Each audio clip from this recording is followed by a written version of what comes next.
Welcome everyone to our webinar today, Overcoming Perfectionism, CBT Tools for Mastering the Art of Self-Acceptance. I'm really excited to be here today presenting with David Burns, and we have a lot of exciting material to cover in the next 2 hours, packed with hopefully some powerful and practical tools. We'll be sharing with you some videos, some role play demonstrations, and even including some exercises for you to do with us. And we'll take some questions at the end. And also later in the session, I'll share with you how you can take your skills even further if you like what you're learning today. So I'll start actually by welcoming and introducing David Burns. So David is my dear friend. Hi, David. Want to say hi? David is my dear friend and colleague, and certainly one of the most influential figures in cognitive behavioral therapy, and the creator of TEAM CBT, the model that we'll be sharing a lot more with you about today. He's also the author of best-selling book Feeling Good, Feeling Great, the Feeling Great app, which we'll also tell you more about today, and really the driving force behind everything that we're teaching at the Feeling Good Institute. So I'm super honored to have a chance to teach with David today.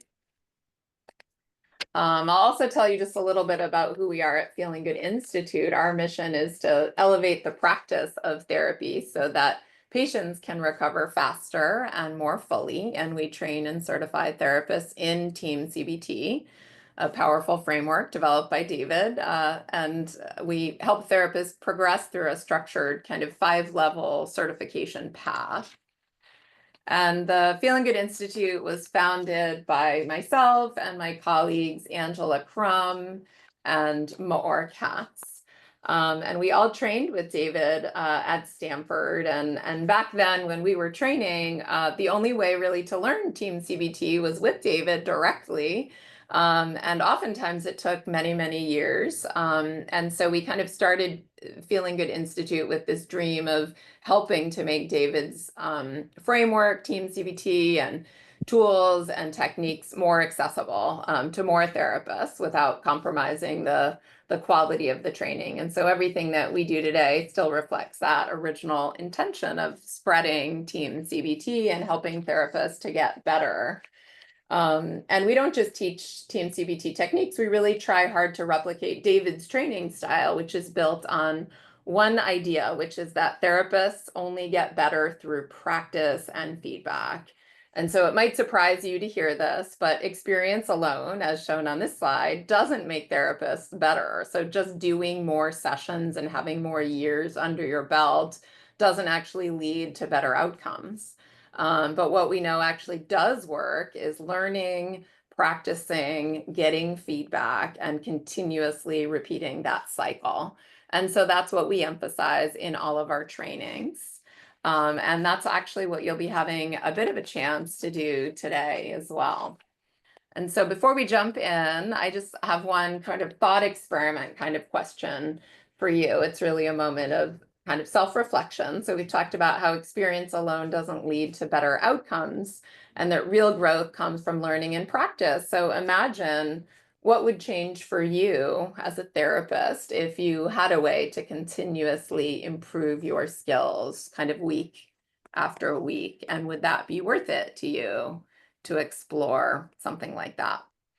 And so at the end of the workshop today, if you liked what we taught and if you're interested in improving your skills, we'll share with you this course that we've developed that's called the Fast Track to TEAM CBT Level 3, where we really help people to learn the skills of TEAM CBT quickly and efficiently, where it doesn't take years and years, but rather just months. And at the end of the webinar today, we'll share with all of you kind of 2 different things. We are aware that there are a lot of therapists here today, but there's also members of the general public. So David's going to share with you the awesome Feeling Great app. And then I will share with you the Fast Track course, one of our courses to help you become a better therapist. Just a brief comment about how to get your CE credit today if you're a therapist. So there is a mandatory CE survey. Make sure you're present for the whole 2-hour webinar. And at 1 o'clock today, you can complete the CE survey, which we'll put in the chat box. And then a week from today, you'll receive your CE certificate via email. And we also have a survey for the general public. So make sure you're filling out the right survey because we'd love to hear from both therapists and the general public. So here's what we're planning to cover today. These 2 learning objectives and lots more. And actually, we'll start today with a poll so that we can learn a little bit more about who you guys are and why you're attending the webinar today. So let me launch the poll, which is tell us about yourself. So our first question is, are you here to learn how to help yourself with your perfectionism and your self-critical tendencies? You can answer that with a yes or no. And then in addition, because many people are here for both, are you here to learn how to help someone else? That could be a loved one, or that could be your patients with their perfectionism and self-critical tendencies. And honestly, David and I love teaching this workshop because we're aware that all of us as human beings, or most of us, struggle with perfectionism, being hard on ourselves. And so we gather, many of you are here to both learn skills to help others, but also to help yourself. So David, I'll end the poll and I'll share the results of the poll here so you can see them.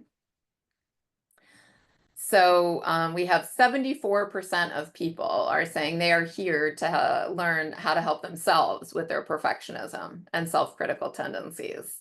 So we're in good company with 74% of people wanting to learn some tools to help themselves. And then even more than that, 93% are here to learn how to help someone else with perfectionism and self-criticism. Okay, let me close the poll. And I'll cover one more slide here, and then I'll also turn things over to David so he can share more. This slide kind of covers the TEAM CBT model. So TEAM CBT is not a school of therapy, but rather a framework for kind of how all effective therapy works. And it's based on these kind of 4 elements. The T in TEAM stands for testing, and that means that we use measures at the beginning and end of every session with every patient to really tune in to our patient, understand the symptoms that are coming up for them, and then also to get feedback from our patients after every session about how we're doing. We can look at how patients change from beginning to end of session, and then also how patients change over time to make sure that we're doing really good and effective therapy. And the E in TEAM stands for empathy, and that's that we use a kind of toolbox that David's developed called the 5 Secrets of Effective Communication to really connect with all of our patients, and especially the ones that are really hard to connect with. And the testing and empathy we won't be covering today. So that's kind of part of the framework. But what we're going to be focusing on today is the A and the M, assessment of resistance. That's the idea that we assume that all patients are at least partly ambivalent about change, that there are sometimes good reasons not to change. And so we bring kind of resistance to conscious awareness, we melt it away and really boost motivation to change before we move into the M, which is methods. And we'll be sharing with you a lot of methods today, actually in a really short period of time for bringing about kind of rapid and profound and meaningful change. So we'll be sharing a lot about the A and M today.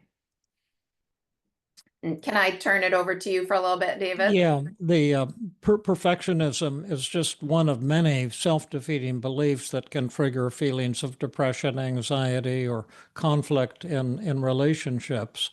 But what many self-defeating beliefs are really, they're including perfectionism, perceived perfectionism, and the achievement addiction, and so many others they're really self-esteem equations. What they're saying is, I need substance X to feel happy and worthwhile. And then substance X could be perfectionism, I have to be perfect, or it could be achievement. My worthwhileness as a human being depends on my achievements. And I've often thought of that as a problem. Oops, I'm sorry. in Western civilization, the kind of Calvinist work ethic that you are what you do. And I imagine that the Eastern, Chinese and throughout Asia, that those traditions were different. But recently, both of my books, Feeling Good and Feeling Great, have been released in China, and I've been doing a lot of interviews in China in the last few weeks. And they're very excited about TEAM CBT. But in particular, I think that unfortunately they have that same problem with perfectionism and achievement addiction that we have here in the US, with a lot of young Chinese individuals struggling with feeling like they're not good enough, they haven't achieved enough, and experiencing symptoms of depression and anxiety. And what's really cool is that finally these things are being talked about in China and receiving a lot of excitement and attention. But X could also be the approval addiction. A lot of us have the fear of disapproval, fear of criticism, and feel like if someone's criticizing me, it means I can't be happy. It means I'm not worthwhile. And then another huge one is the love addiction. I must be loved to feel happy and worthwhile. And you can find a list of 23 of these self-defeating beliefs in your handout on page 3, and you might want to just kind of circle the numbers for some of them that you can identify with. Most people find that they can identify with 2, 3, 4, 5, 6, or 8, or even more of these self-defeating beliefs on page 3. You might Yeah. enjoy going through that. That list has become, I would say, almost as popular as my list of the 10 basic cognitive distortions. And so we're going to do a second poll. I'll turn it back to Jill for this poll. But some of the key beliefs in perfectionism are perfectionism perceived per se, and that's the idea that I must be perfect, as well as perceived perfectionism, which is a term I coined that has to do with the belief that you expect me to be perfect. I have to impress you with my achievements in order to be loved and cared about and respected. That's perceived perfectionism. And the achievement addiction is that you base your self-esteem on your intelligence, your accomplishments, your achievements. And then the approval addiction is very much related to perfectionism, that other people won't love and approve of me if I screw up, if I'm not, really a huge achiever, if I'm really not doing things perfectly. So let us know uh, what, if any, or many of these four key beliefs you might have. And I'll just remind people that the poll is running and I'll end it in just a moment, but the handout packet was actually in the confirmation email that people received this morning, an hour before the webinar. So an email went out and it had the handout packet in it. And in addition, Mike has dropped the handout packet in the chat box for you guys if you'd like that. So let me end the poll here and share the results. And we can see, David, that 56% of people said they have perfectionism, 45% perceived perfectionism, 53% achievement addiction, and 56% approval addiction. So, and again, they're not mutually exclusive, right? So many people have many of these self-defeating beliefs. Awesome. Thank you. Okay, let me get rid of the poll. Okay. Now, the cognitive model, which is really a beautiful model, and I think it's not appreciated nearly enough.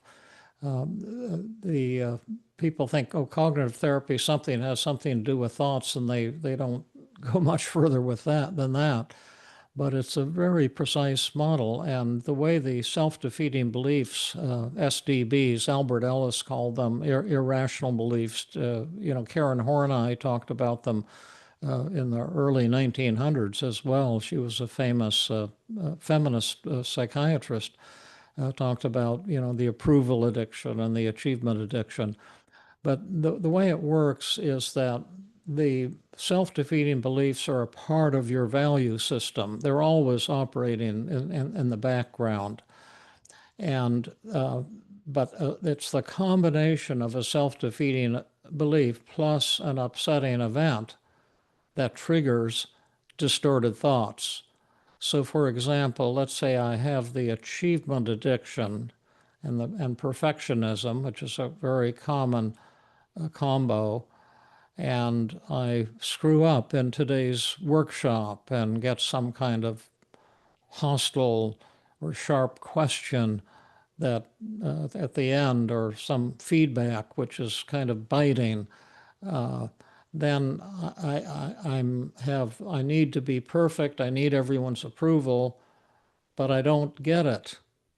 And that then triggers the distorted thoughts, which come up only when we're upset. And then I might be telling myself, wow, I really screwed up today. I'm a loser. And these thoughts we're going to feel about 100% true. And that's why they're so painful, because we believe them as much as the fact that there's skin on our hands. It seems obvious. We don't realize that they're just stemming from a self-defeating belief and that they're chock full of distortions. And I'd be thinking, boy, people are going to be looking down on me. I'm just not good enough, and end up with I'm a failure. And so those thoughts will then be triggering all kinds of negative feelings, such as depression, anxiety, shame, powerful feelings of shame, feelings of inadequacy, feelings of loneliness, as well as feelings of hopelessness. Now, do you want to dive into the AA, Sure. Jill? Yeah, sure. So now you have a sense of, what are self-defeating beliefs and kind of how they operate. And so the A in TEAM, we said, is the assessment of resistance. It's really the reducing resistance kind of step and boosting motivation. And so kind of overall in the TEAM CBT model, when we're working on resistance with patients, our goal is to help our patients to feel proud of their symptoms. We don't think of resistance as what's wrong with our patients, but actually kind of what's right about our patients. If we can help them to identify kind of good reasons to hang on to their self-defeating beliefs and what they show about them that are kind of beautiful and awesome, or how they're a reflection of their values, how they work for them, then oftentimes they'll actually be in the role of arguing for change. So our goal is to become the voice of our patient's subconscious resistance, and that often opens the door to rapid change by transforming their shame. I shouldn't be so hard on myself, to actually feeling kind of proud of themselves for having, let's say, high standards or expecting great things of themselves. And that dimension, I would say, was totally absent from early cognitive therapy. And that was why all the outcome studies with cognitive therapy, as well as every other known form of psychotherapy for depression, have only limited effectiveness, getting substantial improvement in only half of patients. And it's because half of patients will subconsciously or consciously resist. And so then the cognitive techniques, or any helpful techniques, aren't going to be very effective. So the assessment of resistance, or paradoxical agenda setting, is a dimension that I added after years of research and clinical work. And it's really the most unique and key part of TEAM CBT. And it's also a paradoxical technique, because it doesn't work through helping the patient, but rather persuading the patient not to change. And it's really incredibly powerful, but hard for many therapists and many patients to grasp at first, because it's so unfamiliar to the regular helping role that we think therapists are always supposed to be in. Yeah, and so we're going to share with you actually a couple of different tools today for addressing resistance and for reducing your own resistance if you're here to work on yourself. And the first one that we're going to share with you guys is called the perfectionism cost-benefit analysis. And of course, you can do a cost-benefit analysis actually with any negative thought or feeling, but we're showing you how to do one with a self-defeating belief, the perfectionism CBA today. So if you turn to page 6 in your handout packet, and again, if people arrived late, the handout was sent to you this morning and the reminder email, and Mike has also dropped it in the chat box today. I'll also remind people that while you can't chat with audience members because it's too distracting for people, you can send a message to us in the chat box. Not that we encourage you to send us messages, but you can send questions to the host and panelists in the chat. And Mike is going to be collecting the questions. And then at the end of the webinar today, toward the end of the webinar today, we will answer your questions out loud or some of your questions. So turn to page 6 in the handout packet. And then let me turn to the next page here. So the perfectionism cost benefit analysis, we're going to encourage you to try this exercise with us right now, where you're going to list the advantages as well as the disadvantages of telling yourself, I should always try to be either like I should always be try to be perfect, or you could be more specific. I should always try to be a perfect therapist or teacher or mother, daughter, etc. So at the top of the page, it says actually that the belief you're trying to change is I should always try to be perfect. And then we want you to take a minute to try to write down what are some benefits of telling yourself I should always try to be perfect. And start with that side, and then we can always move on to the costs or the disadvantages. And something that's so important and that so many people make a mistake of is this is not the advantages or disadvantages of being perfect. I gather many of us could think of lots of great reasons to be perfect. It's the advantages and disadvantages of always trying to be perfect, right? Of putting that pressure on myself that I should be perfect. And ask yourself, how will that belief help you emotionally, behaviorally, in terms of the quality of your work, in terms of your relationships with other peoples, and so forth. There's probably at least 10 or 20 or 30 or more overpowering advantages of perfectionism. And that's one of the reasons for resistance, is because sometimes the very thing that's the root of our horrific despair and intense negative feelings and frustrations is something that has been secretly rewarding us in many, many ways. So first in the left-hand column, list the advantages of trying to be perfect. Like, does it motivate you? What happens when you achieve something great? How do you feel? List all of those things. And then once you've listed at least 3 or 5 or more benefits of this belief, I should always try to be perfect in my therapy work, in my research, in my teaching. And then ask yourself, is there a downside?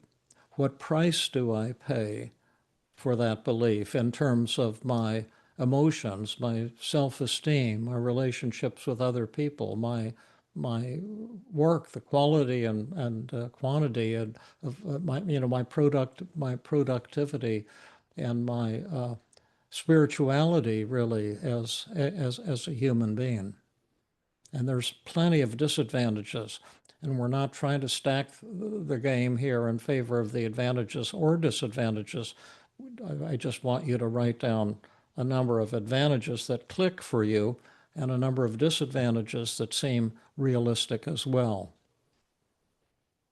And then what we're going to ask you to do is if you'd like to share your perfectionism cost benefit. Oh, actually, sorry. Well, we have one more step and then we'll ask for you to share.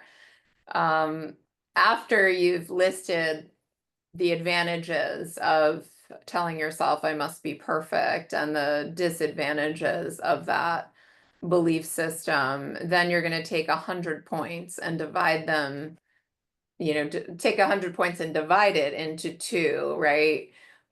How many points would you give to the advantages side? How many points would you give to the disadvantages side? And it doesn't mean that you're adding up how many items, because sometimes one really powerful advantage can weigh more than several disadvantages or vice versa.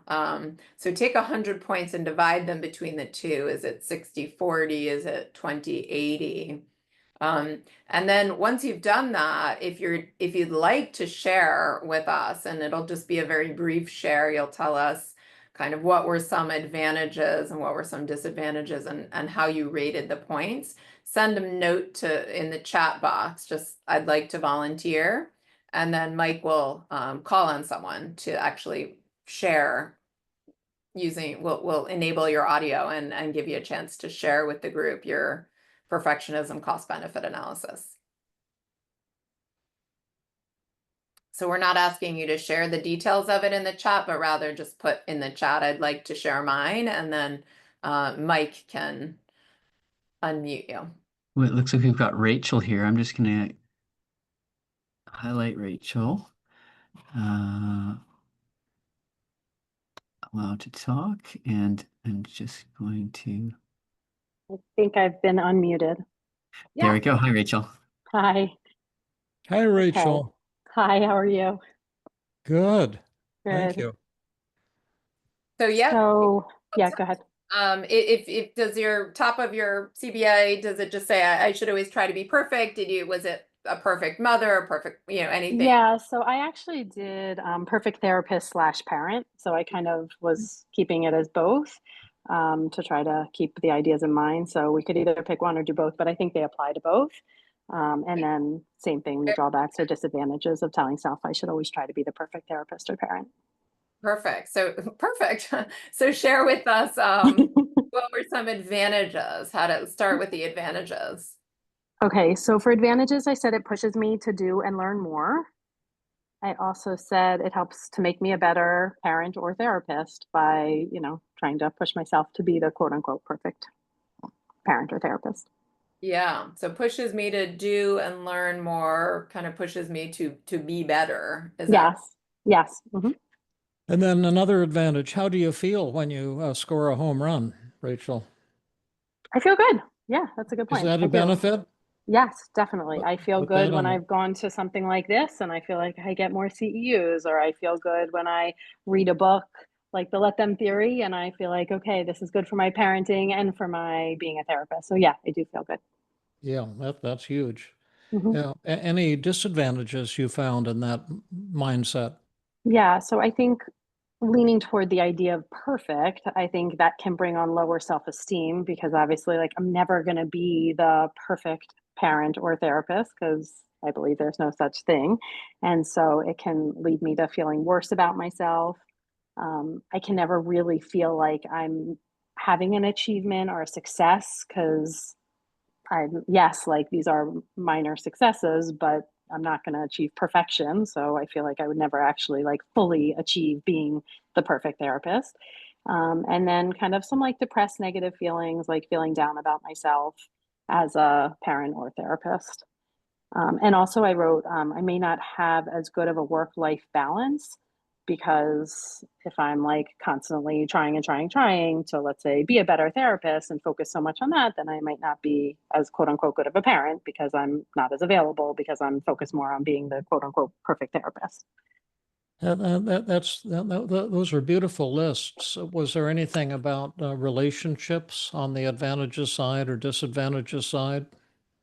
For Um, example, on the advantages side, if you're trying to be perfect, and then you do some awesome work, some people are going to admire you. yes, definitely. I feel, yes, I appreciate feeling admired. And even with my kids, if I'm kind of hitting home runs with spending time with them and making them, a focus. And so that feels really good. Also, a disadvantage though, if I'm spending more time on one than the other, that could be not feeling so good in my relationships. Right, as well perhaps as not having a chance to experience real closeness. Um, Mm-hmm. um, There can sometimes be a little bit of loneliness with being Mm-hmm. a high achiever. Mm-hmm. Yeah. Well, how did you rate these two? Is it 50-50, 60-40, 40-60?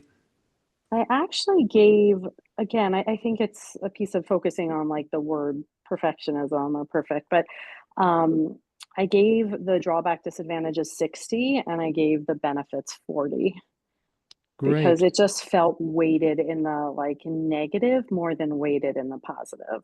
Well, that's But I do awesome. feel like I get benefits from it professionally and also personally. Yeah, that's a beautiful analysis. Now, Jill, when you give us the 40-60, you're giving us permission to continue working with you to change this belief, and we have a lot of wonderful techniques to do that.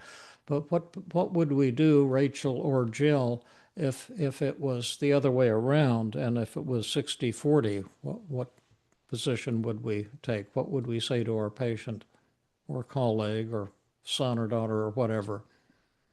Would you like to take a stab at it, Rachel? I mean, obviously this is working for you. Like overall, you're gaining more benefit than you're losing. And so this is bigger picture working for you more, but not completely. And so should we look at the other side and figure out if there's work to be done there and some any change that you would want to make? That was really great, except for right at the end. What's another Mhm. way we could bring it to conclusion, Jill?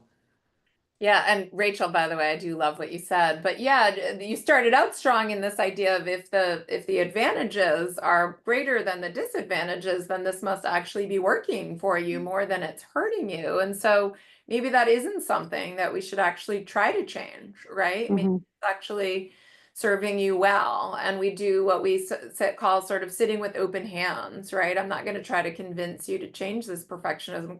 Kind of sounds like it's working for you. So is there something else you might want my help with?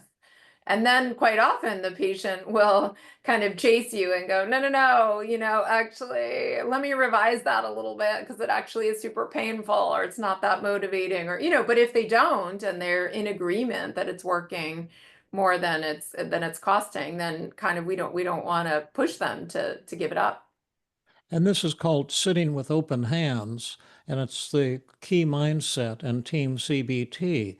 And it's one of the things that's hardest for therapists to accept because therapists don't want to accept that a patient might not want whatever they're marketing, according to their most recent workshop. But all the power of TEAM comes from grasping and endorsing this idea of sitting with open hands. But this is not a game. I can remember when I was a psychiatric resident, I was walking with John Rush, who was a wonderful person. He is a famous biological psychiatrist, I think, at the Southwestern Medical School in Dallas, and he's had a very illustrious career. And he was in my class, and I remember him saying, "David, I feel so sorry for these therapists who think they have to be perfect and cure everybody." And I said, "Oh yes, John, it's so pathetic. You're absolutely right about that. There's no mileage in trying to be perfect." That's what I said to him because it seemed like the socially correct thing to say. But what I was thinking in my head was, that's okay for you, John. You shouldn't try to be perfect. But David is quite a different kettle of fish. And I am going to try to see if I can cure every one of my patients. And I was hooked on perfectionism in my clinical work and in my research. And it took me a number of years before it finally dawned on me that John was right in his wisdom and that I had fallen into a kind of a trap. But it was very, very rewarding. And so you don't want to minimize the potential power of the resistance. And if you honor that rather than try to manipulate it, you'll have much greater effectiveness as a therapist and much greater satisfaction in your clinical work. And David, the third one, right, we were going to talk about, which is what happens if the two are equal. Yeah, what are we going to do there, Jill or Rachel? I'll take Rachel off the hot seat. Yeah, Jill, Okay, I feel like sure. you have the perfect answer. No, Yeah, No, but first, actually, yeah, I was just going to say thank you to Rachel for yeah, volunteering. That was an awesome example that you walked us through, so we really appreciate that. And if you're welcome. we can, Mike can take you out of the hot seat and Okay, sounds good. Thanks. let you go back to being a participant. But thanks so much. That was You're welcome. My pleasure. yeah. thank you, Rachel. And so, what do we do if they're equal? Well, in truth, it's pretty similar to what we just said, which is I would say something like, well, I can see that there are definitely some disadvantages and that it's hurting you. And at the same time, there are some really significant benefits to this perfectionism, and it is serving you really well. And since it's so much work to actually change, perhaps it doesn't make sense for us to change that. You'd have to really convince me that it was worth it to you to change. At this point, it's looking kind of equal. So again, kind of a sitting with open hands while acknowledging that both sides are looking similar. And as an aside, I might say that some of the techniques we teach are really well set up to be done in groups. In fact, we did this one in groups. It's just that we won't have time to talk with each of you about your analysis and brainstorm. This could go into a whole, 30 or 45-minute discussion. But this is a great tool to use in groups, whether you're, a teacher in a high school or in a college or even in a middle school. That this is a great way to connect, because just so many young people in America and in China and worldwide are struggling with perfectionism. There's so much pressure in our society for achievement and having a perfect body and a perfect this and a perfect that this is a very painless and fun way for people to ease into this topic. Okay, and so there are lots of methods that we have for changing self-defeating beliefs. Someone even messaged me around, can you hold on to some parts of the belief and change others, which is kind of called the semantic technique. But we're going to share with you a couple of methods for changing perfectionism in particular in just a minute. But we're going to walk through, before we do that, kind of other resistance busting tools that you can use as well. And so this kind of sequence is dealing with, again, what we call outcome resistance. It's this idea of like, would you really want to give up your perfectionism and be feeling good about yourself exactly as you are right now? And so we'll talk you through right now the magic button, the pivot question, the positive reframing, and the magic dial.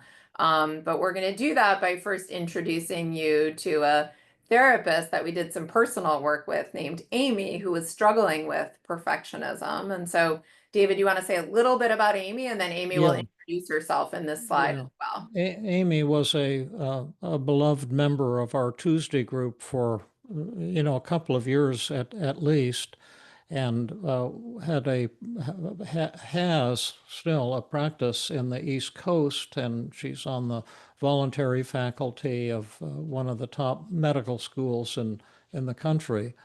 And she was specializing in short-term treatment of anxiety disorders. But she came to Jill and David not long ago, really in tears after having a sleepless night and days of extreme anxiety, and beating up on herself tremendously. And you'll learn more about this in just a few minutes, because she was stuck with two of her patients. And although she was doing great in her clinical practice, had a booming practice of many patients who getting, just blow away ratings and doing rapid recovery with the vast majority of her patients, she was ripping herself to shreds because of the fact that she was stuck with these two patients. And the intensity of her emotions, which you'll see in just a few minutes, was off the chart. But let's hear what Amy has to say. She's always been one of my favorite people. She's such a beautiful, down to earth, kindly person. I guess I've always been somebody who um, really spends a lot of time thinking about my patients sort of outside of session and sort of worrying about how they're doing, and very invested um, in how they're, whether they're feeling better or not. So when I have a session where they leave feeling really good, um, I just feel great.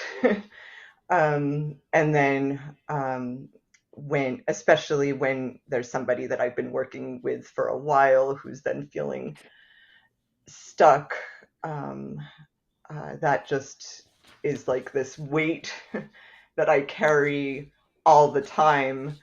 Um, uh, you know, in the rest of my life to sort of, as I'm doing things with my family, it's still there, this weight of, there's this person I'm working with who's struggling, and I just feel that so heavily, and I'm constantly um, thinking about that person, and sort of what can I do differently, what haven't I thought of yet, um, right, what different perspective might be helpful here, what different method could I try, um, what might I be missing, um, and so I'm spending lots of time just ruminating about that,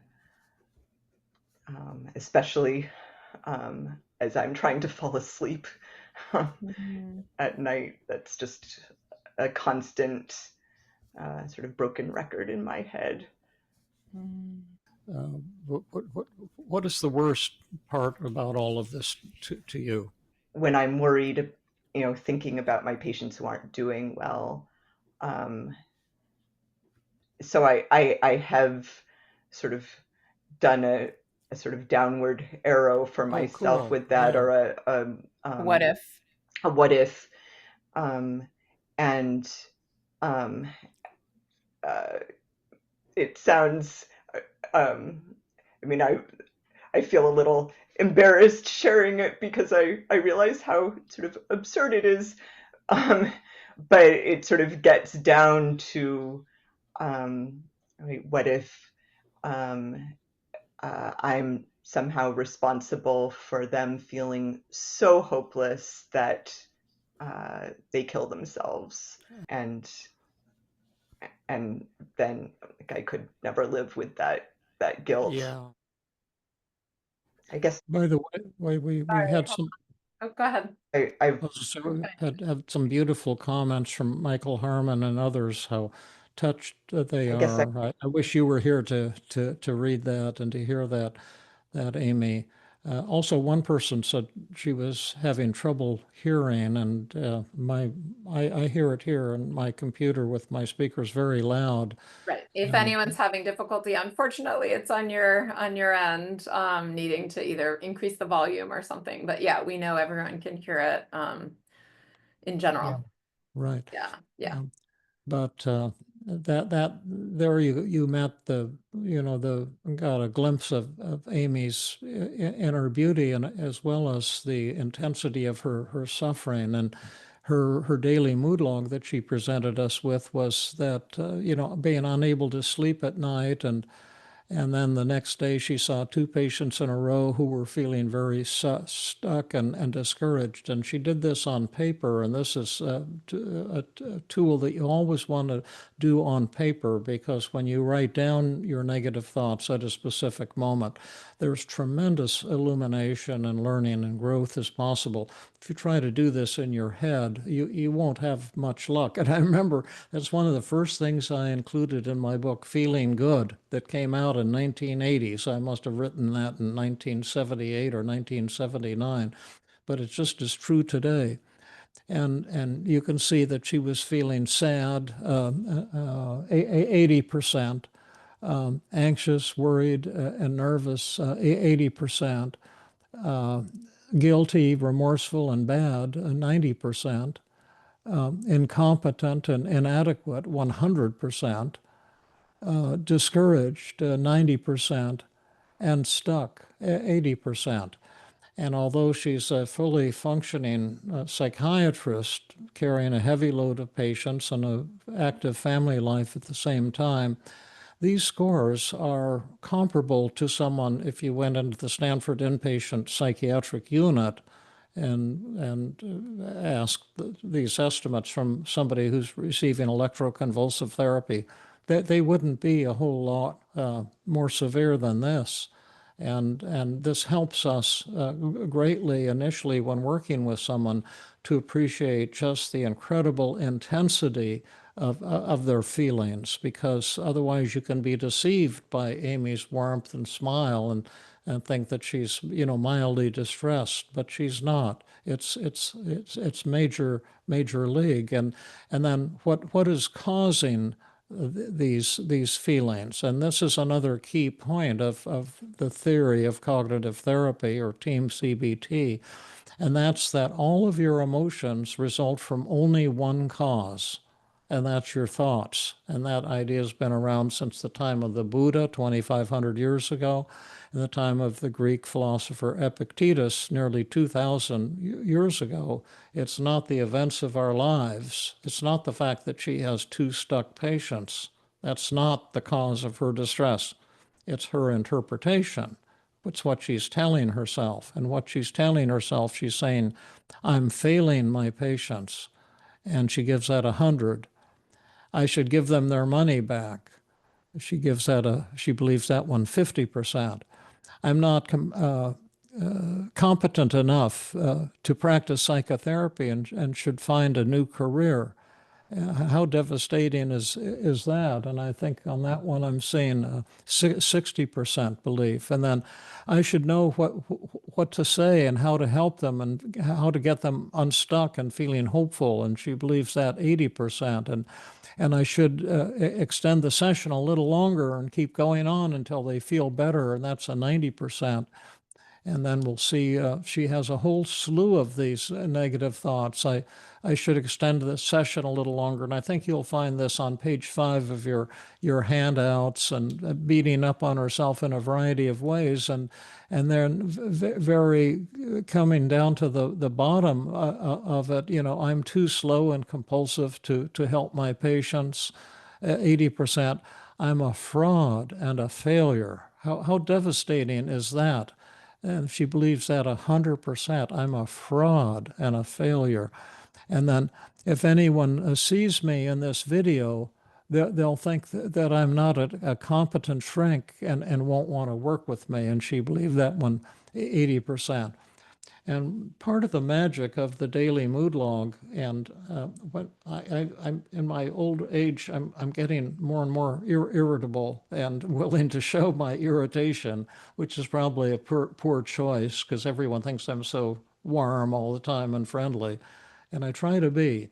But when I hear of therapists who don't use the daily mood log and treat people with, oh, you should go out in nature and spend time with loved ones and all this bull crap that has been known for over 2,000 years to be just garbage, you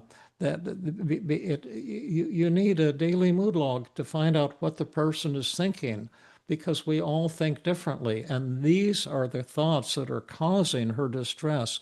And that's where we want to target the therapy if we hope to bring Amy relief, and hopefully rapid relief, and hopefully rapid, profound relief. So there's one of my rants for the day. I'm sure my ratings just went down considerably. But anyway, that's how I feel. But to put it in a positive light, if you look at the negative thoughts of your patients or your loved ones or yourself when you're upset, you'll see the truth about what's really going on, and you'll know exactly where to focus your therapeutic efforts. Back to you, Jill. Sure. So now that you guys have a glimpse of kind of who Amy is, we're going to walk through a couple things we did with Amy. And so before getting to the methods, right, before kind of working on challenging and changing the beliefs that are driving Amy's distress, we first are going to address some resistance. So we showed you how you can do a perfectionism cost benefit analysis, but you also having that daily mood log in front of you after identifying the feelings and the negative thoughts. But before using any kind of change methods, we could turn to Amy and say, Amy, let's imagine that there was a magic button right here, right in front of you. And if you could press that magic button, you would instantly feel joy and self-esteem without any effort whatsoever. You know, you would feel fantastic right now in this moment. Would you press that button? And most patients say, yeah, show me the button, right? That's why I'm here. And Amy and some patients too actually had a more nuanced response, which was like, well, I'm not so sure. And that means that Amy actually understood what we were trying to say, which is there might be some good reasons for me to be so hard on myself. And so kind of we ask that magic button question, and then we kind of move to positive reframing. So in Amy's case, we'd say, yeah, maybe it isn't a great idea to just press that button and instantly feel joy and self-esteem when you've got these two stuck patients. So we can say, you know, we do have some really powerful techniques to share with you, Amy, but first let's just think a little bit. What do your thoughts and feelings show about you and your value system that's really positive and awesome? Can we talk about how some of these negative thoughts and negative emotions actually show something really beautiful about you? And can we also think for a moment about how your negative thoughts and feelings might actually be working for you, might be benefiting you? And so there are some similarities to this and the cost benefit analysis, but we're going to invite you right now to enter in the chat box, and I can read some of your responses. What do Amy's negative thoughts and feelings show about her that's really beautiful and awesome? And how do her thoughts and feelings benefit her? Do you want me to go back and show the daily mood log, David? No, I just had a quick comment that this again is where TEAM goes in the diametrically opposite direction of most direction that most therapists and family members would go into, is to trying to help her, to cheer her up, to get her away from these terrible negative thoughts and painful feelings. We're not doing that, because that will only trigger up resistance. So instead, we're going to become the voice of her subconscious mind, the part of her that doesn't want to change, and we're going to give a respectful voice to that and talk about all the good reasons not to change. So it's the opposite of how 99% of mental health professionals are trained. And so I've got a couple here I'll read. Just the negative thoughts and feelings show that she cares deeply about her patients and their well-being. And I got lots of people saying that she cares so much about her clients.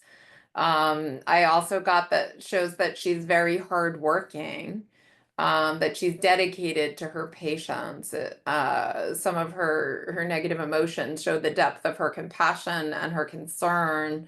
They help her know areas that she might need to work on. Shows that she greatly cares about her clients, that she's honest about how helpful or not helpful she is.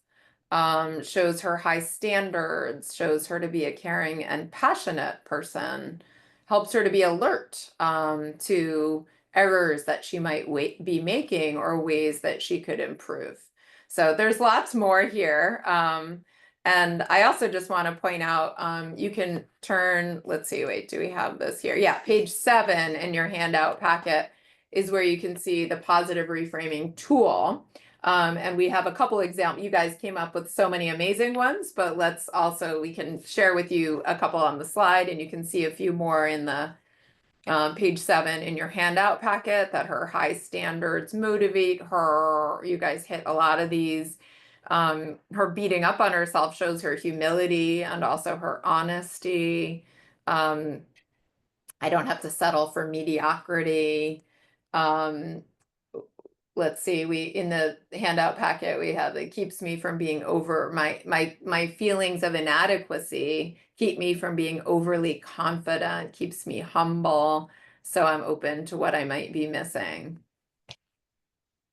Anything else you want to add here, David? No, just to say though, what a beautiful thing this is, and how beautifully you all did this exercise. And again, it's the opposite of the direction that our training takes us in, because we're supposed to diagnose mental disorders. We could say Amy has generalized anxiety disorder or obsessive compulsive personality disorder or something like that. And these diagnoses, while they have certainly some value to know the kinds of symptoms our patients struggle with and the differences between different kinds of problems that people have, they also have a tendency to trigger feelings of shame and the idea that somehow we've got to fight against these feelings and defeat them. And that's like trying to get out of one of these Chinese finger traps. The harder you try to pull against it, the tighter your fingers get trapped. And that's why in TEAM we always go in the opposite direction and try to see realistically, not as a gimmick, what's beautiful about the patient's suffering. And you can see that for absolute slam dunk certainty in Amy's case, that she is a beautiful, gentle human being, incredibly intelligent and gifted, but with fabulous high standards. And she's a humble person. She's someone, that's one thing I always loved about her in the Tuesday group. I didn't realize just what a star she was, but I always realized that she was always smart in what she said, but she was always humble and so easy to feel close to and to connect with and to feel comfortable with. And we want to bring out that beautiful side of the patient's suffering, whatever the patient's suffering happens to be. And you guys did an amazing job of coming up with many examples, many positives in the chat box. A couple of people said, but perfectionism is so bad for you. And that is true. But the point of this exercise is first to align with all the positives and what it shows about the patient that's beautiful and awesome. Because again, that's really where the resistance lies. Like, why would I not be able to give up my perfectionism? If I know that it's hurting me, why am I struggling to be kinder to myself? Because of all of the ways in which it's actually working for me. So after we get this good kind of hearty, true, beautiful list of all of the positives, then we can ask our patient what we call the pivot question, which is given all these benefits, all these positive values, and we kind of read them out loud to the patient authentically. Why would you want to give up your depression, your guilt, your inadequacy? Why would you want to feel good about yourself? And in that sense, the therapist is siding with the voice of the resistance, right? We're reading this list of all the beautiful and saying, yeah, why in the world would you want to give this up? It sounds like it's working for you. And then paradoxically, the patient gets in the role of arguing for change, right? Like what some of you are putting in the chat box, like, but it's hurting me and it's getting in my way and it's on my mind all the time. It's interfering in my ability to parent or to enjoy myself. I'm not sleeping well, right? And there you have the patient then really arguing for change. This is why I want to give it up. And once the patient is in the role of arguing for change, then we can say, that makes sense to me too. And so how about instead of just pushing that button and getting rid of these negative feelings altogether, could we instead work to dial down these feelings to some level that really makes sense? We can hang on to some of the benefits, but also reduce some of your distress. And then we move back to the daily mood log, and we move to the goal column on the daily mood log. We're asking, how sad would you want to feel? What's the kind of the right amount of sadness where you're not going to be suffering so much, but you're going to hold on to your humility. You're going to keep yourself on your toes. And we're going to walk through kind of each row of the emotions, asking how strong, how anxious and worried and nervous would you want to feel? Amy started at an 80 and she said that her goal was a 20. And guilty, remorseful, bad started at a 90 and she said her goal would be to bring that down to a 5. And her inadequacy and incompetence started at 100. She wanted to bring that down to a 15. She was feeling 90% discouraged. She wanted that to go down to a 5, and 80% stuck, and she wanted that to go down to a 5. And so at that point, Amy's aware that I'm not just trying to make myself feel better and get rid of everything willy-nilly, but like I actually understand that this is kind of the right level of sadness or anxiety where I can hang on to some of my values, but also experience a lot less distress. And Yeah, then she we can kind of she ready can see that yeah, I want to feel 25% sad. I don't want to feel 0% sad when I have two stuck patients. And so it's such a beautiful thing. And I would say that Freud spent his career trying to understand resistance and trying to develop a technique to analyze and reduce resistance. And he came up with 5 days a week on the analyst's couch, free associating. But I don't, the Freudian formulations to resistance are interesting and kind of a tremendous intellectual achievement, but I'm not aware of them, being very helpful. And again, I hate to say this because it sounds critical and people will probably bust me for saying it, but what we've developed is a method for dealing with resistance in a therapy session in 30 minutes rather than many years. And so the patient can let go. And the paradox is that the very moment the patient really sees the beauty in his or her symptoms, which is not the Freudian view of resistance at all. This is radically different way of looking at it.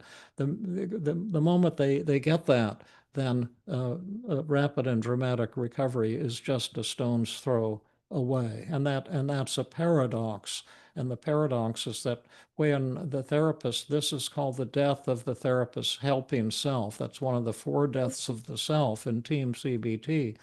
And the moment you let go of that and see the world through the patient's eyes and see why the patient has all of these symptoms in a positive and caring way, it melts away the resistance.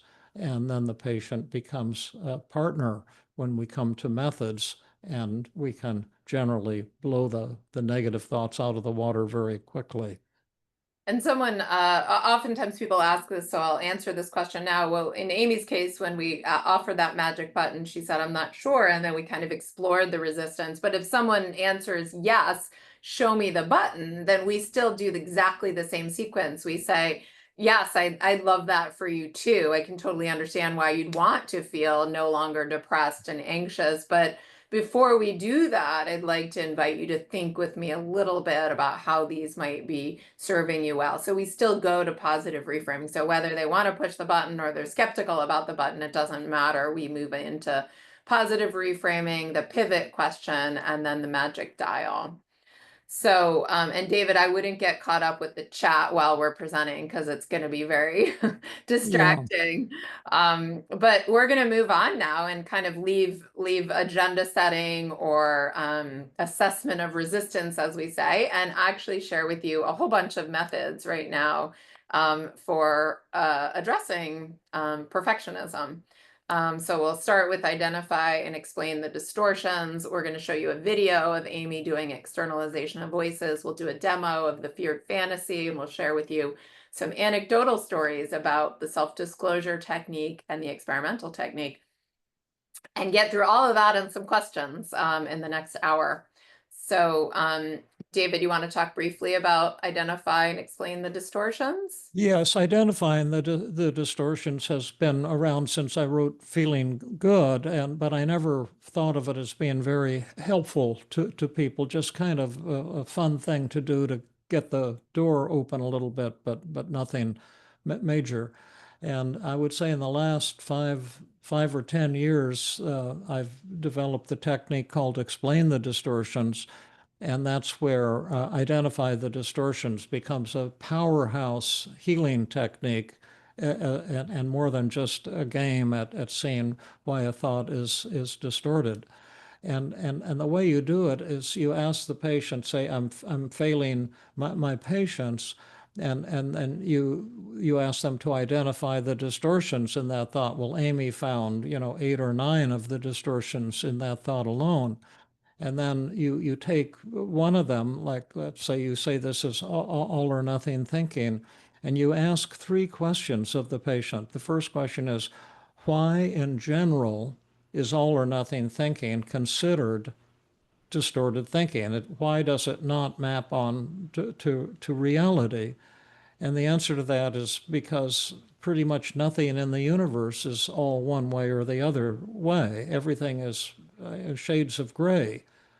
Today's presentation is unlikely to be the greatest presentation in the history of the human race. That would be 100, but it's also not going to be 0. David might have irritated a few people with his somewhat challenging comments, but a lot of people might appreciate a little controversy, and a lot of people might have learned a lot and loved this presentation. So it's somewhere in between. And then the next question for Amy would be, why is, when you say I'm failing with my patients, why is the all or nothing thinking in that thought a gross distortion of reality? And the answer to that comes fairly readily. Well, because I'm doing great with nearly all of my patients, and to say I'm failing my patients is a great distortion. Sounds like all of my patients are dying and committing suicide or something, and nothing could be further from the truth. And that's the second question. And then the third question you ask and explain the distortions is, why is that unfair to you, Amy, to use that distortion? And then the answer to that might be because it's cruel to beat myself up like this because I've got 2 patients who are stuck. I would never beat up a colleague I loved and say that kind of thing to someone who was stuck with 2 patients. That type of thing. And that's called explain the distortions. And often you'll come up with a good positive thought just from that procedure, particularly if you've done the assessment of resistance effectively, and the patient has seen the beauty in their negative thoughts and feelings. And that makes it paradoxically much easier to blow away these distorted thoughts. And this is just one technique, of course. And you can also see each distortion is a different lens through which, or a window that you're looking at the why the thought is screwed up. And so overgeneralization would be another way to do it. You're overgeneralizing from 2 patients to all of my patients and all of my career, and telling myself I need a new career. You see, so that's a gross overgeneralization. And that leads to another series of explain the distortions. It's another way to come up with powerful, positive thought. And the purpose is that, you see, it's the patient's belief in the negative thoughts that creates the pain. And the positive thought has to have 2 characteristics to help the patient. First of all, it has to be 100% true. Half-truths and rationalizations are just a lot of BS, and positive affirmations are worthless for the most part. But you need true positive thoughts that directly confront the negative thought. I'm failing my patients. And if the positive thought is 100% true, then the second criterion for an effective positive thought is it radically lowers the patient's belief in the thought, I'm failing my patients. I think her belief in that was 80 or 90%. And the moment the patient stops believing the thoughts, in that very moment, the patient's feelings will change. Back to you, Jill. Yeah, no, that was beautifully explained. And so what's so cool about doing explain the distortions is it goes from being just kind of this little cerebral exercise where you circle the distortions to really getting the patient in explaining why all or nothing is a cognitive distortion, and then why their thought is an example of it, and why that thought is unreasonable or unfair or hurtful. You already get your patient starting to generate those positive thoughts, right? And so it becomes a highly kind of interactive method. And so let's just share with you guys that in that one thought, I'm failing my patience, Amy was able to identify 1, 2, 3, 4, 5, 6, 7, 8, 9 of the cognitive distortions. And then in talking back, in basically explaining these distortions, Amy was able to generate this positive thought. In fact, I'm doing well with nearly all of my patients, but it's impossible to be perfect. And I'll always fail some of my patients, and that will always give me opportunities to get consultations when I'm stuck so that I can learn and grow. And that was a belief that she said she believed 100%, which then made that original negative thought go to 0. So that's what David was talking about, that it has to be a total truth, that new positive thought, totally believable. And it also has to bring that original negative thought to 0 or close to 0. And so let's move on from that. There's so much work we can do with identify and explain the distortions, but we're going to share with you one of the most powerful techniques I think you've developed, David, that is called externalization of voices. And I'll let you say, you want to say a little bit about it, and then maybe I can walk through the steps of it. Well, sure. It's probably the most powerful CBT technique ever developed. It was the first technique I developed when I started going to Beck's weekly seminars, and I was trying to learn CBT for the first time. And I developed it because some of the techniques, they were all interesting, but some of them felt a bit dry and intellectual, like, examine the evidence and the experimental technique. And I wanted something that would hit people at the gut level. And I had done a lot of psychodrama in medical school, and that appealed to me, but it was kind of unregulated and kind of almost too powerful at times. And so I was trying to take the power of psychodrama and put it into a beautiful, safe method, and that became the externalization of voices. And you can model a lot of ways to crush a negative thought with externalization of voices. And especially, you can model the acceptance paradox. And acceptance, when the patient really gets it, if they get it, is the same as what the Buddha called enlightenment. And so often, a few minutes with the externalization of voices can accomplish what should be accomplished maybe with years or decades of meditation. It's not only a healing technique, but it's kind of a spiritual technique. And the way it works is you tell the patient, I'm going to become the negative you, and you're going to be the positive you. We'll be the same person. We have the same name. You're Amy and I'm Amy. And I'm going to talk to you in the second person, you. So instead of I'm failing my patients, I might say to you, Amy, you're failing your patients. And then Amy has to take the positive role and try to defeat this negative voice. And it's a very powerful and intimidating technique with tremendous healing power. And then and when you do it, you only attack the patient with their exact negative thoughts. You don't just make up mean things to say to somebody. That's not externalization of voices. But she was telling herself, I'm a fraud and a failure, so that's one I would want to attack her with in the externalization of voices. Now, when she defends herself, she has the choice of 3 strategies. One is called self-defense. And that's kind of like explain the distortions. You argue that the negative thought is distorted and it's not really consistent with the facts. And that's extremely powerful. And many people think that's all that cognitive therapy amounts to. And they're really wrong in that belief. But it's certainly a tool. But if it's your only tool, you're not going to get very far. Self-defense is weaving in at the same time accepting a part of the negative thought. finding the truth in it with a sense of peace or even humor. So if the negative thought is, Amy, you're failing your patients, you can say, it's heartbreaking to me that I have two people who I love and care about as patients who are stuck. And I'm definitely going to get some consultations and see if there's some way I can get them unstuck.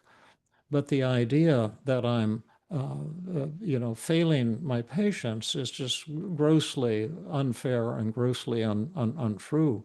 In fact, I'm doing beautiful work with nearly all of my patients, and even the two who I'm failing with give me perfect ratings on empathy every session, and they always tell me how much it means to them to be coming to the therapy. And then the third one is called the counterattack technique.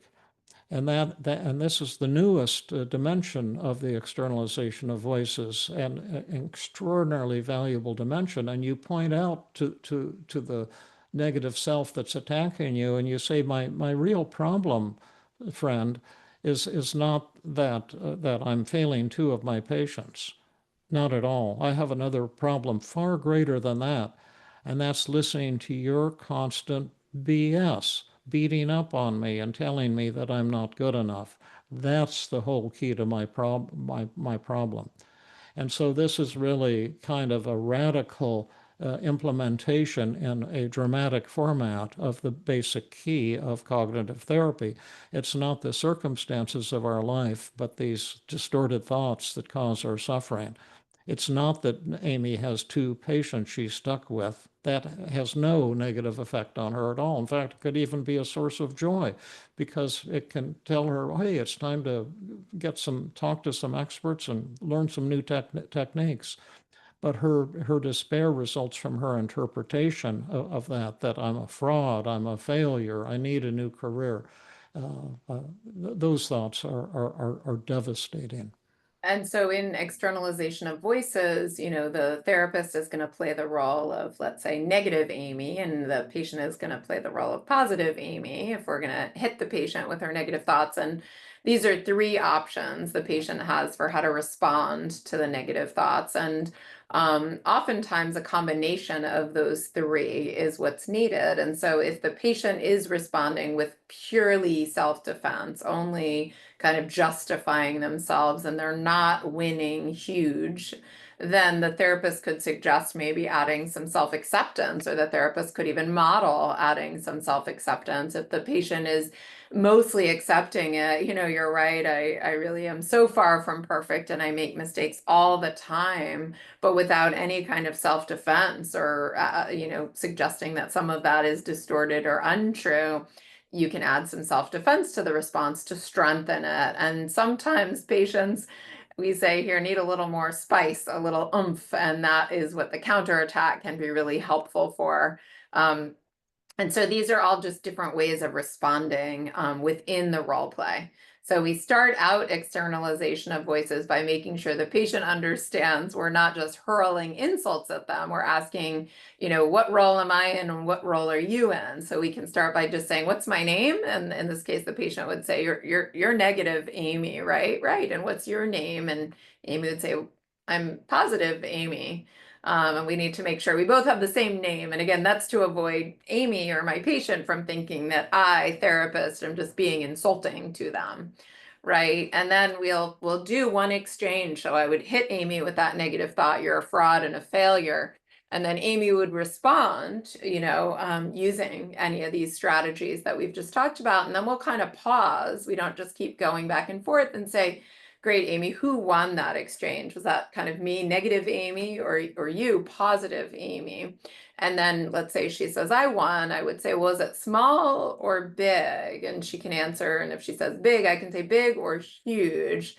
The goal is that we're trying to get the patient to huge. We're not trying to eke out a little win. We're trying to get the patient to kind of completely crush or annihilate that negative thought. And quite often the patient will start with maybe a big or a small win. And we can ask them if they want to try it out again, or if they want to do a role reversal. And that's where we, as the therapist, can kind of change roles, and the patient can then be negative Amy and I can be kind of positive Amy, and model for Amy maybe some piece of the response that was missing. And the point is, we'll keep doing role reversals back and forth until Amy or the patient gets to huge, right? It's not that I, the therapist, have to be really good at my cognitive therapy tools. It's that ultimately my patient has to internalize whatever it is that's been super helpful so that my patient can really crush the negative thoughts.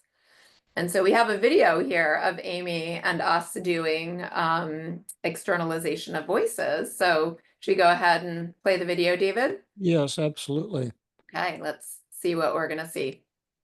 Let's just see if there's any weak spots for you right now, Amy. Would you be willing to do that? And Jill and David will be tag team, and we'll be the negative Amy and attack you with some of this stuff and see if you can defeat us.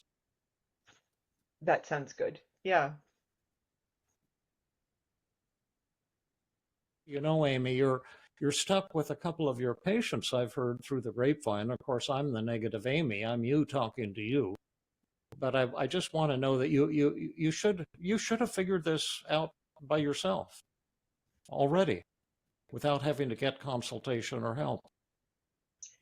Um, it would have been great if I'd figured that out by myself, but um, it's actually a wonderful thing that I can seek out some assistance from other people, and that I'm not actually all alone in having to figure everything out.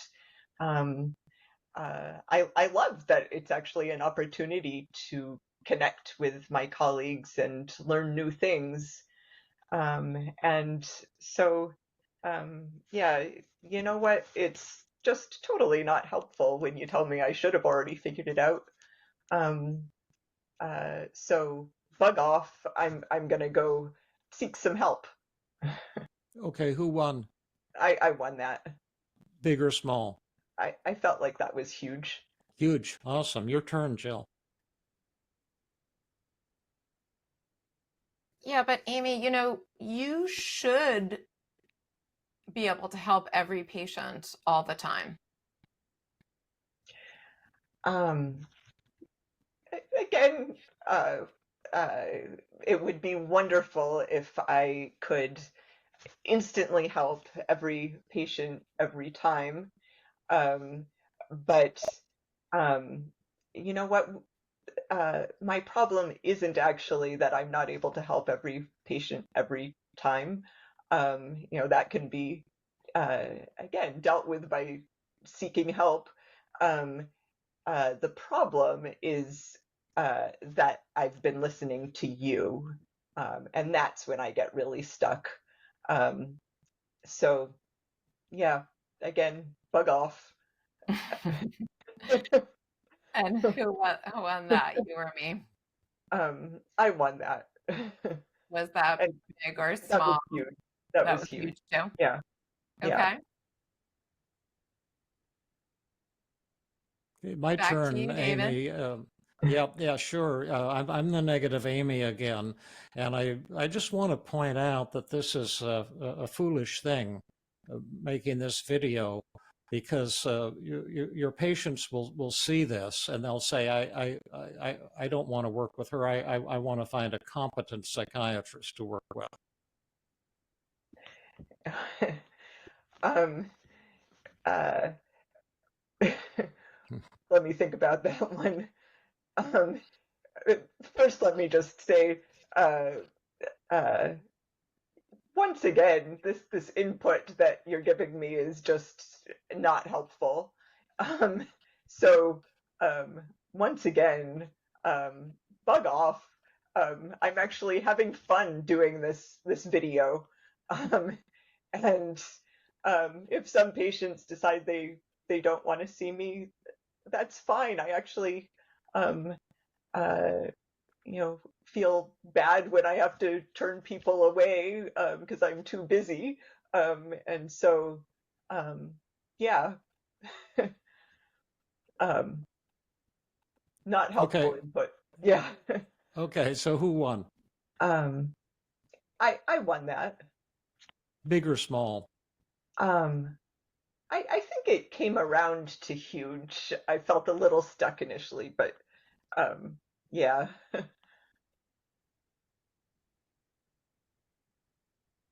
Let's just see if there's any weak. Sorry, let me just progress to the next slide so it doesn't start over. Okay. David, did you want to make any comments before we talk about feared fantasy? Well, I thought that was beautiful. And one thing you're looking for when you're doing externalization of voices is the body language and as well as the words. And you can see in that video, we had done quite a bit of work with her by the time we shot that video, and she was pretty much knocking it out of the park. She was not perturbed. And that's a huge change that we're looking for. And that's not only you can think as complete recovery, whatever that means, but also some enlightenment mixed in. Now, one can push it even to a higher level, if you like, and the feared fantasy is another very powerful technique I created that's designed to help patients confront their worst fears when they can't confront it in reality. You can create a fantasy for them to confront their worst fears. And often people with perfectionism, and including Amy, are having perceived perfectionism. And that's the idea that others won't love me or accept me if I'm flawed or if I make mistakes or if I'm not perfect. And when you do the feared fantasy, you explain to the patient. Someone asked about teaching the 3 strategies to the patient on externalization of voices. And yes, we do teach while we're doing therapy. There's a learning process as well as the therapeutic process. But in feared fantasy, you invite the patient to enter an Alice in Wonderland nightmare world where their worst fears are actually going to come true. So, for example, if they're afraid of disapproval, they're going to go into a world where suddenly everyone is disapproving of them. But in addition, not only do people have all these negative thoughts about you that you're afraid they're going to have, they get right up in your face and they say them to you. And this allows you to face the thing you've feared the most, often since you were a child. And when you do it, you suddenly discover that the monster has no teeth. And you can read more about this on page 10 of your handout, but we'll demonstrate it now.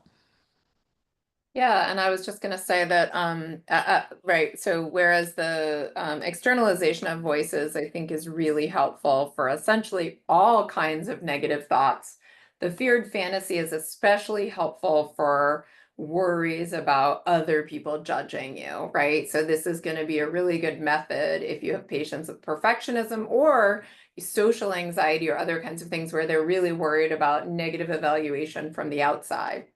And the feared fantasy, not only can we use this for perfectionism and social anxiety, but for really any kind of self-defeating belief. That's a self-esteem equation. So I must be perfect in order to be worthwhile, or I must be perfect in order for others to love me. And essentially the roles then in the feared fantasy is that the therapist is going to play the role of someone who enacts that self-defeating belief. So in this case, David is going to be the therapist, and he's going to play the role of someone who's totally perfect and has achieved a tremendous amount, and also who looks down on people who aren't perfect, right? Because that's part of that belief system. And I'll play the role of the patient in the role play. And so David will kind of be that over the top, really highly perfectionistic and judgmental other, and I'll play myself in the role play. And I'll be trying to defeat that kind of feared fantasy monster that David will be playing. And like externalization of voices, there's a variety of ways that we can respond in kind of the patient role. And in essence, my role as the patient is not to defend against some actual person in reality, because if someone were really being a jerk to me, I might actually just think the best move would be to walk away, right? But my goal in this feared fantasy is really to blow a hole in the idea that this is true, right? That people are more or less worthwhile when they're perfect or not perfect. So my role in the patient role is to be kind of commenting in ways that are kind of pointing out the illogic of this over the top kind of belief system. I can use things like inquiry and stroking and disarming. These are the 5 secrets of effective communication that we teach in other kinds of trainings, or the acceptance paradox. I can accept some truth in what this kind of mean perfectionistic person is saying to me. And then similar to externalization of voices, after each exchange, David, the therapist, can ask me who won. Was it me? And was it big or small or big or huge? And of course, we want the patient to get to huge to have a total victory. And if the patient gets kind of stunned or overwhelmed in this role play, you can always just do a role reversal and invite the patient to be that over the top perfectionistic person. And in fact, that can be super useful because the patient can oftentimes realize when they're in the role of being the perfectionistic critical other that it's kind of absurd, right? That no one would actually be that mean or over the top. So a lot of learning can happen regardless of which role the patient is going to be playing. So should we do our role play, David? Yeah, and I have to say that now I'm playing a role in a movie, and I'm the evil ogre. So please remember that I'm doing what I'm supposed to do to teach a technique, and I'm not trying to be my natural self here. So give me a little slack, because I'm going to look like a mean son of a bitch. But But that's, David, what we have to do as therapists too. And we explain to our yeah. patients, this is not me in the role play. Like I am being this perfectionistic, critical other that you Yeah, imagine in your mind, right? yeah, Would be yeah. kind of beating you up. And so you can play the role of Jill. We'll Yeah. just assume that Jill is a therapist who's less than perfect. But hey, Jill, could I talk to you for a minute? Yeah, sure, David. Or You know how you were doing this workshop on how people will really love you and accept you if you're, flawed, or that you don't have to be perfect. You remember you were doing that kind of BS workshop with Burns? I do, yeah. Yeah, yeah. Well, I've heard through the grapevine that you have a couple of patients right now who you haven't been able to help, and I don't think it's true that everyone's gonna love you. If you're screwed up like that, like I don't. I judge you, Jill, because of those 2 patients you're stuck with. I used to think you were something terrific, but now I see that I was all wrong about you. Yeah, well, David, no, you're right. I do have 2 patients that I'm stuck with right now. And actually, I've been getting some consultation from some amazing colleagues and learning to get unstuck. I've been kind of feeling excited about the fact that there's a lot of amazing learning here. It's kind of boring when you're good at everything and don't have anything to learn. So, what is it about me, struggling with some patients here and there that's really bothering you? Well, I heard you were some tremendous therapist at the Feeling Good Institute, and virtually always successful with everyone. I just thought that that's the way you were, and now I see that you're very flawed. Yeah, totally. Part of the human race. I win some and I lose some, and I'm working hard to keep growing. So you don't really like flawed people? You just like to hang out with only people who are super perfect. I do know that you're an amazing therapist and teacher and trainer, and I sure imagine you have lots of things to teach. I'd love to learn from you, but is it true that you look down on all your students when you hear that they sometimes struggle a bit with their patients? Yes, I look down on all of them, including you. And you're right at the top of the list. I judge you. I could keep going. So, okay. So anyway, who won? Who looked like the ass? Right. I think I won with my humility and my interest in learning and growing. And I think the more that I questioned your belief system, the more you seemed like an ass. Yeah. Um, And it's kind of a humorous technique, but it has a serious purpose, and it's to reveal to the patient something that they could never get out of real life, because it'll never happen in real life.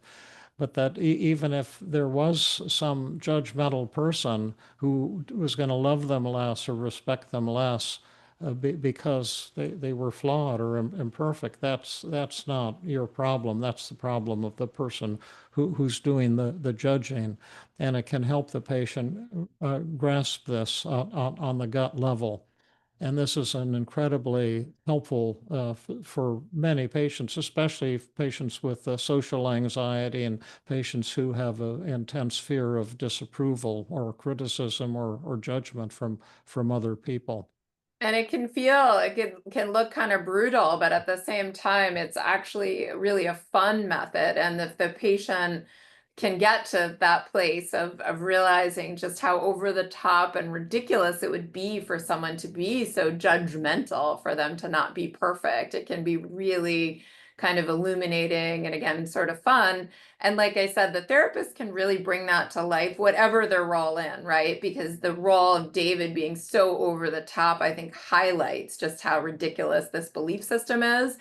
But if, we role reversed and David just modeled as the therapist, like a great way of responding to the critic, that would also be helpful to the patient. And you can just kind of keep role reversing until you get to that enlightenment where this just seems absurd and where making mistakes seems very reasonable and yeah, and a positive experience. So David, we're going to move on. We have a couple more methods to cover, and then we've got some questions and some more material to share with you guys. So we've shared externalization of voices and then the feared fantasy. And then there's another method that's very often helpful for people who are really hard on themselves and kind of feel ashamed of their flaws. And that's called self-disclosure. So the idea with self-disclosure is that oftentimes when we think we need to be perfect, we're kind of hide the ways in which we're not perfect, in which we're failing. And we think we need to keep projecting this perfect essence, out into the world. And the more that we hide, the more anxious we feel. Others might see my imperfections and really look down on me and judge me. And so the problem, we realize, is not having flaws. Like David said, the problem is not being less than perfect, but the shame that I feel about my flaws. And at the same time, shame really can't exist without the secrecy, right? If I keep hiding my flaws, I'll keep feeling ashamed of them. But the opposite is true. If I were to share with people, kind of in a humble and caring and maybe even compassionate way, a little bit about my flaws or my feelings of inadequacy, I quite oftentimes will feel better. And also, one way of thinking about this is, who would you rather be friends with? Someone who projects perfection all the time, or someone who's willing to be open and humble and share some of their flaws. And so I'll just, by way of, I'll just share an example of my own personal example with you, a way to kind of show how you could use self-disclosure. And there's so many stories we have of patients using self-disclosure. But I just remember when my kids were really young, they're pretty old now, but when they were young, and I had one in kindergarten, so about 5 years old, and a 2-year-old at home, and working, etc., and getting my kids to school in the morning was quite an ordeal. Getting everybody up and ready and out the door, and you kind of drop them off at kindergarten, and moms or dads could in drop off, say, "Hey, how you doing?" And everyone kind of says, "Oh, great," and kind of moves on with their day. Well, I made it a point when people would say, "How are you doing?" especially when I had kind of a tough morning getting out the door, of saying I've been better, actually. It was a lot of work this morning. I mean, Alex was kind of throwing a bit of a temper tantrum, and I don't think I handled it well. And it was kind of all I could do to get my kids out the door this morning. But it's kind of, glad this part of my day is over and now I'm heading to work, or something just really kind of humble and open and flawed and vulnerable. And what I found was, on the days where I just said, "Oh, great," and walked on my way, I had no connection and I felt kind of crappy about myself. And on the days where I would be open and talk about my struggles, and just I hadn't handled that very well, was when I felt really close and connected to people. And when people would respond saying, "Oh my God, you're telling me this morning this happened and that happened," and I just felt like I built so much closeness and community by just being open and vulnerable. And so we can encourage our patients to do that and model it for them and role play it with them and then give it to them for homework, so that they can turn their feelings of shame into actual opportunities for connection. And David, you want to share with people a little bit about Yeah, the experimental tech? sure. Yeah.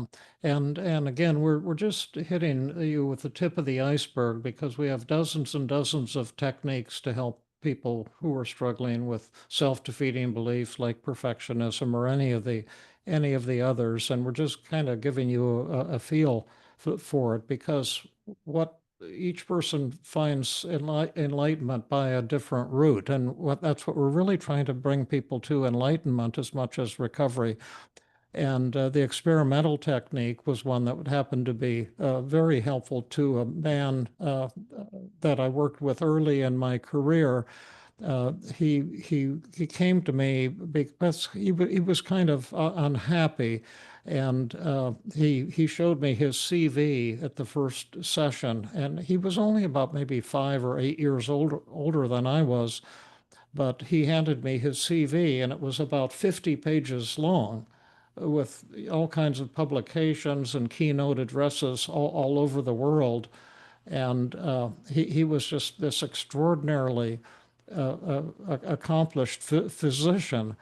And I'll just disguise his identity, and as I always do when I tell a story. But he told me that he was the head of two departments of medicine, two different medical divisions at the Yale Medical School, but he said that he wasn't ever really satisfied with his accomplishments. And he said, it's like I'm always out hiking and I say, oh my God, I've got to go to the top of that highest mountain. And then I got at the top and I look out at the distance, and instead of feeling an accomplishment, I see an even higher peak. And I say, oh my God, I've got to keep hiking. And I just, nothing is really rewarding to me. And that was the thing that he wanted help with. And one of his beliefs was nothing is worth doing unless I do it perfectly. And of course, that had paid off for him because he was, an extremely famous and accomplished medical professional. But the one thing that was kind of interesting was the pleasure predicting sheet.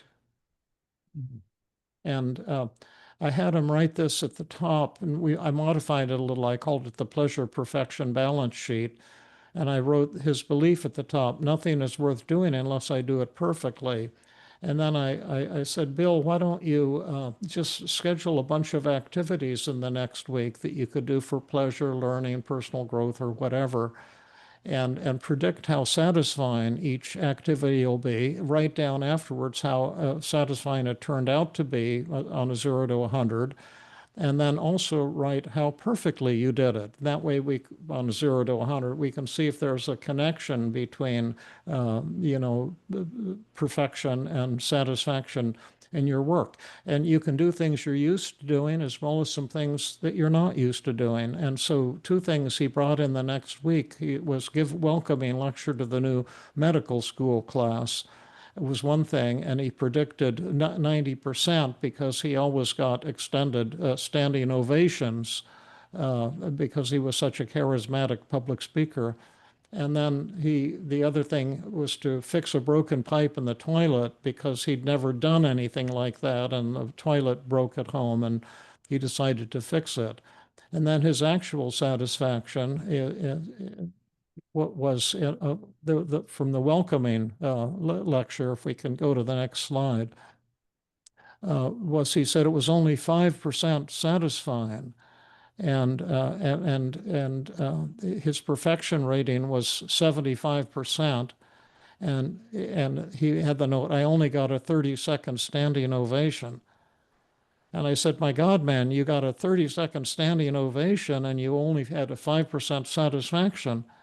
And he said, well, you see, Dr. Burns, I give lectures all around the world all the time, and I always get standing ovations. And so I time them and keep records. And last year, the students stood and cheered for 45 seconds, And this year they only cheered for 30 seconds. And I thought, my God, I'm over the hill. And then the second thing was even more interesting, fixing the broken pipe in the toilet. We'd have to go to the next slide. Yeah, he said it was 100% satisfying, but the perfection was 5%. Because he says a plumber could have fixed it in 5 minutes, but it took me nearly 10 hours. He had to keep going to the hardware store and buying, wrenches and asking for instructions. And it took him until late at night to fix that toilet, but then he became euphoric. And I said, well, here now we can see the cause of your problems. You went into the wrong profession, Bill. And it's not too late to change. You could still become a plumber, which he got had a lot of fun with that. But he really loved this pleasure perfection balance sheet. And he showed me other things like playing squash with his son, who was 12 years old. And he said, neither of us were not champion squash players, but it was 100%. I just loved it. And then I took my wife for a walk in Philadelphia in an average autumn day.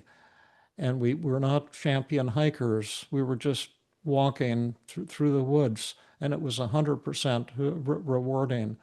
And he said that blew his mind, that many things that were beautifully rewarding to him weren't when he was doing things perfectly. And he'd been doing all of these things perfectly and had 50 pages of incredible accomplishments that didn't make him feel good at all.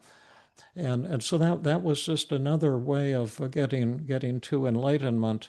And I looked him up just recently because I always wondered what happened to him, because I always felt so affectionate toward him after he completed his treatment. Because one thing he told me, he said, although I've published a lot, there's a book I've wanted to write that I've never had the courage to write, because I know a lot of people aren't going to want to hear what I have to say about medical care in the United States. He was an expert on delivery of medical care.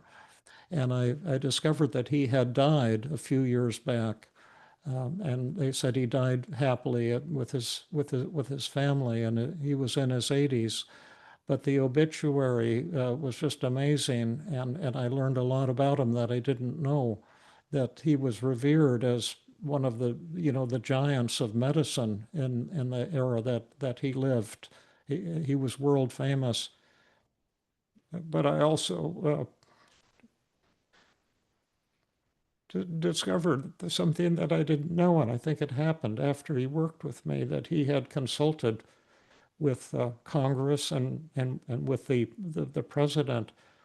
And I think he was the one who brought in a lot of the Medicare and the health delivery to people who couldn't afford it, because I think he saw that there's a conflict of interest between medicine and private practice and free enterprise, and that there was too much money and not enough heart in the delivery of medical care.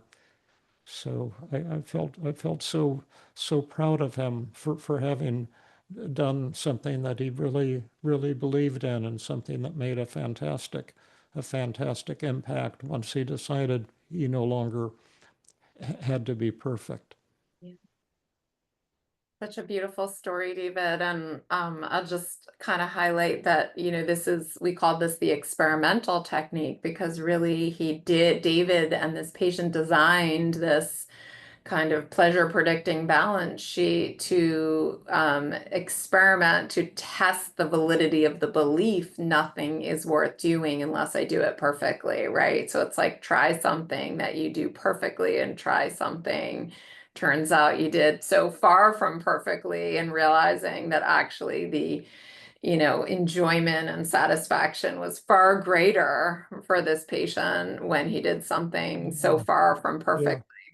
I've had to learn the same thing myself, and this was my teacher, Obi, my cat. I won't talk about him, but I've written about him in my books, and I've talked about him a lot. And he told me, David, we don't have to be perfect, but when we love each other, it's mind-blowing. And I'll never forget my little Obi, a feral cat we adopted.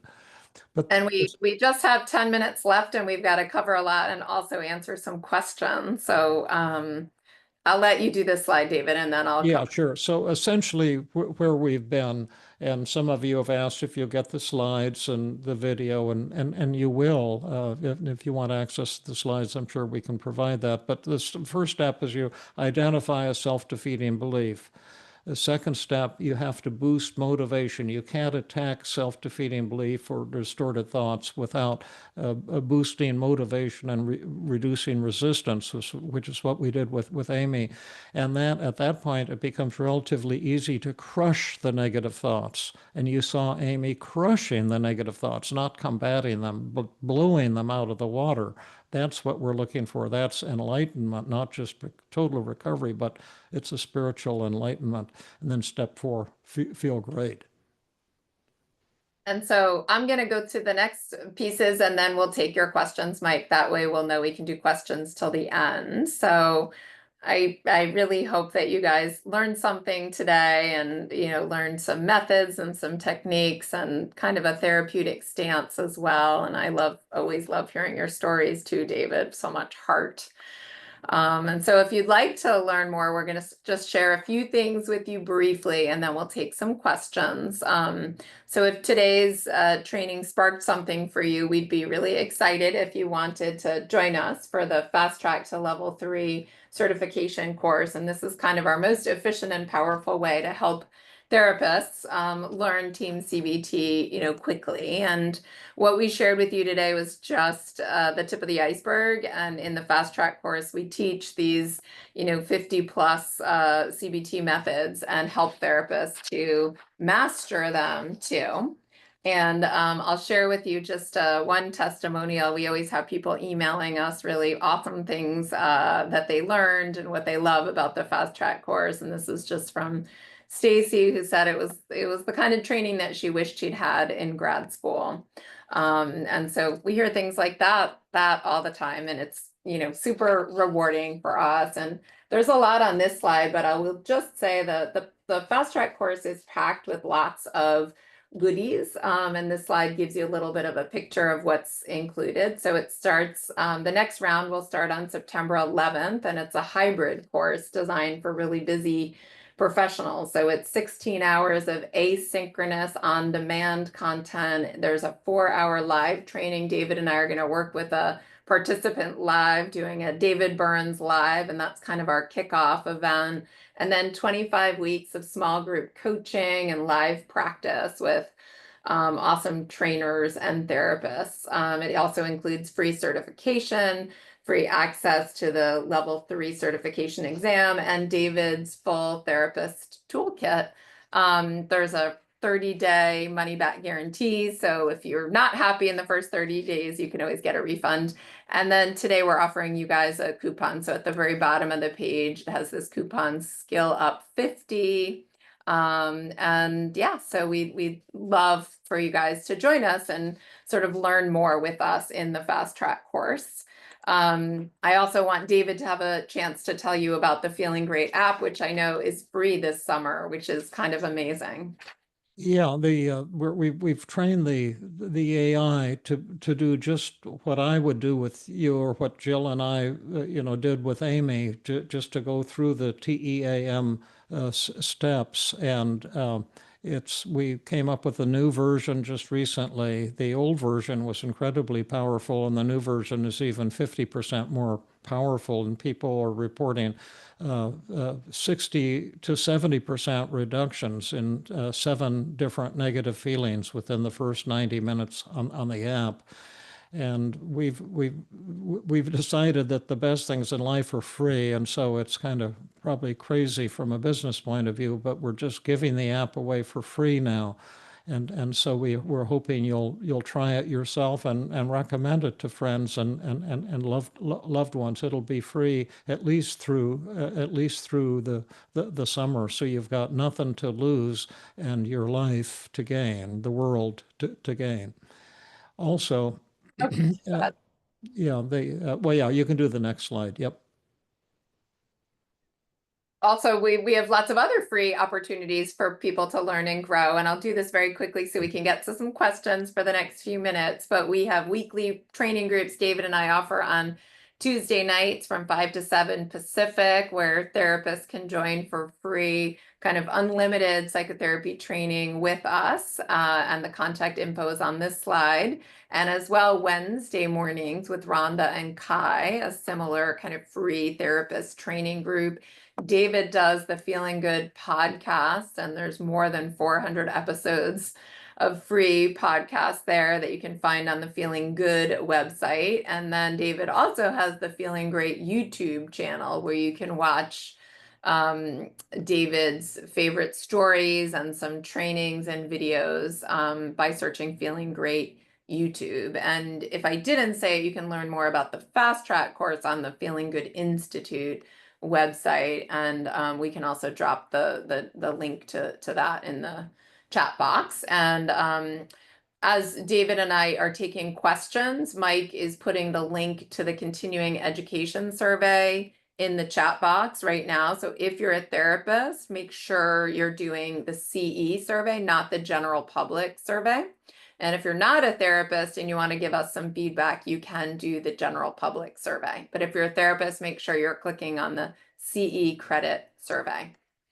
And so now we'll take some questions. And we'll give fast answers to these questions so Yeah. we get as many questions as we can. Is a quick one. Somebody's read both Feeling Good and Feeling Good Handbook, but they're looking at reading Feeling Great. What's the difference with the new book, David? The Feeling Great, I've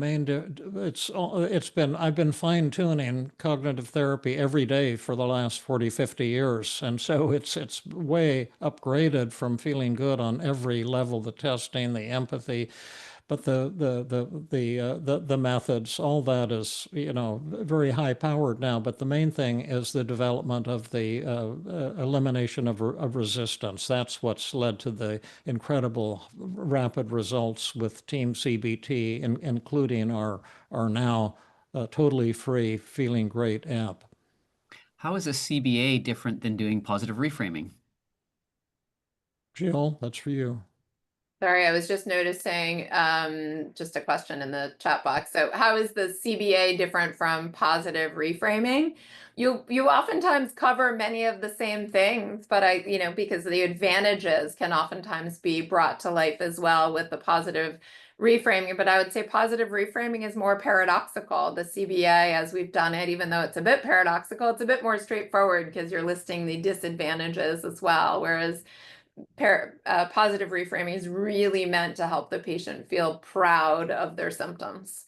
Yeah, we've had the cost benefit analysis since the late 1970s, but the positive reframing and the whole new procedures we use to melt away the eight most common forms of therapeutic resistance. It's much more powerful and much more comprehensive. Can you describe more about what it means to sit with open hands? It means to be willing to let go. Once when I was jogging, I said, well, David, what would you do if you had a patient with severe OCD who doesn't want help?